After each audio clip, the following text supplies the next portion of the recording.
BBMP ಹೋಯ್ತು, greater Bengaluru ಬಂತು. ಆದರೂ ಕೂಡ ಬೆಂಗಳೂರಿನ ರಸ್ತೆಗಳ ಪರಿಸ್ಥಿತಿ ಬದಲಾಗೋಗೆ ಕಾಣಿಸ್ತಾ ಇಲ್ಲ. ಗ್ರೇಟರ್ ಬೆಂಗಳೂರು ಆದರೂ ಕೂಡ ಗುಂಡಿ ಗಂಡಾಂತರ ಮಾತ್ರ ಬೆಂಗಳೂರಿನ ಜನರಿಗೆ ತಪ್ಪುತ್ತಾ ಇಲ್ಲ.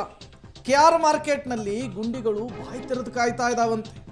ರಸ್ತೆ ಗುಂಡಿಗಳನ್ನು ನೋಡ್ಬಿಟ್ರೆ ಹಳ್ಳದಂತೆ ಭಾಸವಾಗ್ತಾ ಇದೆ. ಲಕ್ಷಾಂತರ ಸವಾರರು ಓಡಾಡುವಂತಹ ರಸ್ತೆ ಇದು. ಈ ರಸ್ತೆನೇ ಹೀಗಾಗ್ಬಿಟ್ರೆ ಹೇಗೆ ಅನ್ನೋದು ಪ್ರಶ್ನೆ. ಪಬ್ಲಿಕ್ ಟಿವಿ ಇಲ್ಲೂ ಕೂಡ ಮೆಗಾ ರಿಯಾಲಿಟಿ ಚೆಕ್ ಅನ್ನು ನಡೆಸಿದೆ. ಬೆಂಗಳೂರಿನ ಈ ಅಧ್ವಾನದ ಪರಿಸ್ಥಿತಿಯನ್ನ ಯಾವ ರೀತಿ ಇದೆ ಅಂತ ಹೇಳಿ ತೋರಿಸುವಂತಹ ಕೆಲಸವನ್ನ ಮಾಡಿದೆ. ಬನ್ನಿ ನೋಡ್ಕೊಂಡು ಬರೋಣ ರಿಯಾಲಿಟಿ ಚೆಕ್ನಲ್ಲಿ ಬೆಂಗಳೂರಿನ ರಸ್ತೆಗಳ ಪರಿಸ್ಥಿತಿ ಹೇಗಿದೆ ಅಂತ. ಬಿಬಿಎಂಪಿಯಿಂದ ಗ್ರೇಟರ್ ಬೆಂಗಳೂರು ಆದರೂ ಕೂಡ ಗುಂಡಿಗಳ ಗಂಡಾಂತರ ಮಾತ್ರ ತಪ್ಪಿಲ್ಲ. ಬೆಂಗಳೂರಿನ ಕೆಆರ್ ಮಾರ್ಕೆಟ್ನಲ್ಲೇ ದೊಡ್ಡ ಮಟ್ಟದಲ್ಲಿ ಗುಂಡಿ ಬಿದ್ದಿರುವಂಥದ್ದು ಗಮನಿಸ್ತಾ ಹೋಗ್ತಾ ಇದ್ದೀರಾ. ಇಲ್ಲಿ ಯಾವ ಪ್ರಮಾಣದಲ್ಲಿ ಗುಂಡಿ ಬಿದ್ದಿದೆ ಅನ್ನುವಂಥದ್ದನ್ನು ನೋಡ್ಬೋದಾಗಿದೆ. ಹಳ್ಳದ ರೀತಿಯಲ್ಲಿ ಗುಂಡಿಗಳು ಬಿದ್ದಿರುವಂಥದ್ದು, ಅದನ್ನು ಮುಚ್ಚಬೇಕಾಗಿತ್ತು, ಆದರೆ ಮುಚ್ಚಿಲ್ಲ. ನೂರಾರು ಕೋಟಿ ರೂಪಾಯಿ ಬಿಡುಗಡೆ ಆಗುತ್ತೆ ಗುಂಡಿ ಮುಚ್ಚೋದಕ್ಕೆ ಅಂತೇಳಿ, ಆದರೆ ಒಂದು ಗುಂಡಿ ಕೂಡ ಸರಿಯಾಗಿ ಮುಚ್ಚಿಲ್ಲ. ದೊಡ್ಡ ಮಟ್ಟದಲ್ಲಿ ಗುಂಡಿಗಳು ಬಿದ್ದು ಇಲ್ಲಿ ಕೆಆರ್ ಮಾರ್ಕೆಟ್ನ ಸಿಗ್ನಲ್ನಲ್ಲೇ ಹಳ್ಳ ರೀತಿಯಲ್ಲಿ ಆಗಿರುವಂಥದ್ದು ನೋಡ್ಬೋದು. ದ್ವಿಚಕ್ರ ವಾಹನಗಳು, ಆಟೋಗಳು ಹೋಗಲಿಕ್ಕೆ ಕಷ್ಟಪಡ್ತಾ ಇದ್ದಾರೆ. ಅಂಥ ಪರಿಸ್ಥಿತಿ ನಿರ್ಮಾಣ ಆಗಿದೆ. ಕೆಆರ್ ಮಾರ್ಕೆಟ್ಗೆ ಲಕ್ಷಾಂತರ ಜನ ಪ್ರತಿದಿನ ಬರ್ತಾರೆ. ಇಲ್ಲಿ ವ್ಯವಹಾರ ಆಗುತ್ತೆ.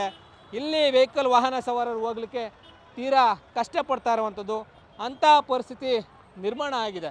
ಯಾಕೆಂತಂದರೆ ಆ ಮಟ್ಟದಲ್ಲಿ ಇಲ್ಲಿ ದೊಡ್ಡ ಮಟ್ಟದಲ್ಲಿ ಗುಂಡಿ ಬಿದ್ದು ವಾಹನ ಸವಾರರು ಪರದಾಡ್ತಾ ಇದ್ದಾರೆ. ನಮಸ್ಕಾರ ಸರ್, ಹೇಳಿ, ನೋಡ್ತಾ ಇದ್ದೀರಾ ಗುಂಡಿ ಎಷ್ಟು ದಿನಗಳಿಂದ ಈ ಸಮಸ್ಯೆ ಆಗಿದೆ ಇಲ್ಲಿ? ಏನು ಸರ್, ಇಲ್ಲಿಂದ ಅಪ್ರಾಕ್ಸಿಮೇಟ್ಲಿ 2.5 to 3 months ಇದೇ ಪ್ರಾಬ್ಲಮ್ ಬರ್ತಾ ಇದೆ. ನಾನು ನೋಡ್ತಾ ಇದ್ದೀನಿ, ನಾನು ರೆಗ್ಯುಲರ್ ರೂಟ್ ಇದು. ನನಗೆ ಇದು ಪಾಟ್ ಹೋಲ್ಸ್ ಬಗ್ಗೆನೇ ನಿಮಗೆ ಜಾಸ್ತಿ ಟ್ರಾಫಿಕ್ ಜಾಮ್ ಆಗ್ತಾ ಇರೋದು. ಎಸ್, ಈ ಒಂದು ಗುಂಡಿಯಿಂದನೇ ಸಖತ್ತು ಟ್ರಾಫಿಕ್ ಜಾಮ್ ಆಗ್ತಾ ಇದೆ ಅಂತ ಹೇಳ್ತಾ ಇದ್ದಾರೆ. BMTC ಬಸ್ ಕೂಡ ನಿಧಾನವಾಗಿ ಚಲಿಸ್ತಾ ಇದ್ದಾವೆ. ಈ ದೊಡ್ಡ ಮಟ್ಟದ ಹಳ್ಳದ ರೀತಿಯಲ್ಲಿರುವಂಥ ವೆಹಿಕಲ್ನಲ್ಲಿ ಹೋಗಲಿಕ್ಕೆ ಟ್ರಾಫಿಕ್ ಜಾಮ್ ಆಗ್ತಾ ಇರುವಂಥದ್ದು. BBMP ಕೂಗಳತೆ ದೂರದಲ್ಲೇ ಇಲ್ಲೇ ಗ್ರೇಟರ್ ಬೆಂಗಳೂರು ಪ್ರಾಧಿಕಾರ ಕಚೇರಿ ಇದೆ, ಕೇಂದ್ರ ಕಚೇರಿ ಕಾರ್ಪೊರೇಷನ್ ಸರ್ಕಲ್ನಲ್ಲಿ. ಇಲ್ಲಿ ಗುಂಡಿಯನ್ನು ಮುಚ್ಚಬೇಕಾಗಿತ್ತು, ಆ ಕೆಲಸವನ್ನು ಮಾಡಿಲ್ಲ. ಇದರಿಂದಾಗಿ ದೊಡ್ಡ ಮಟ್ಟದಲ್ಲಿ ಈ ಭಾಗದಲ್ಲಿ ಟ್ರಾಫಿಕ್ ಜಾಮ್ ಆಗ್ತಾ ಇದೆ.